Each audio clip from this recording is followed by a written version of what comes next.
चूँकि पिछले 16 बरस से गज़ा खारदार तारों से बंद इलाका है और ख़ुराक से लेकर ईंधन तक हर एक चीज़ की चाबी इसराइली जेलर के पास है, लिहाजा अहले गज़ा ने अपने घरों को रोशन रखने के लिए और रोज़मर्रा काम और खाना वाना पकाने के लिए उन्होंने कहा जी हम क्यों डिपेंडेंट हो इसराइल की तवानाई की खैरात पे।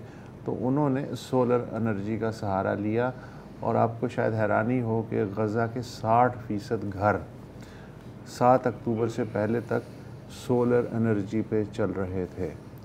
अच्छा, लेकिन अब यह है कि ना वो घर रहा ना वो छत रही कि जिस पे वो सोलर एनर्जी के पैनल लगाए गए थे। साफ़ पानी जो है उसकी फराहमी पिछले 2 महीने से बंद है, लिहाजा गुजारा जो है समुंदर के नमकीन पानी पे है, उसी तरह किसी लेके और उसका नमक जब बैठ जाता है तो वो कड़वा पानी वो इस्तेमाल कर लेते हैं। या जो पानी मिल भी रहा है पाइपलाइन से वो सीवरेज लाइनें जो टूट गई हैं तो सीवरेज मिला पानी है।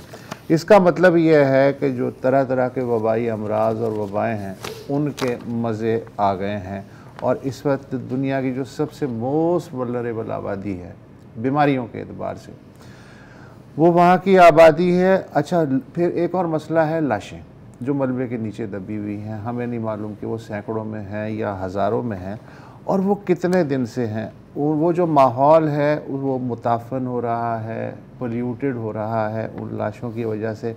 और ऐसे में थोड़ी सी बारिश तो हुई है, लेकिन फ़र्ज़ करें कि ज़्यादा मक़दार में बारिश हो जाती है तो सोचें कि मलबे के अंदर जो कुछ है उससे क्या क्या क़यामत आ सकती है। अच्छा, जंग से पहले भी जो बिजली की किल्लत थी और कचरे को जो ठिकाने लगाने की जो अरेंजमेंट्स थी वो बहुत कम थी और जो आधे से ज़्यादा जो फुजला और कचरा है वो गज़ा के लोग खुले समंदर में फेंकने में मजबूर थे।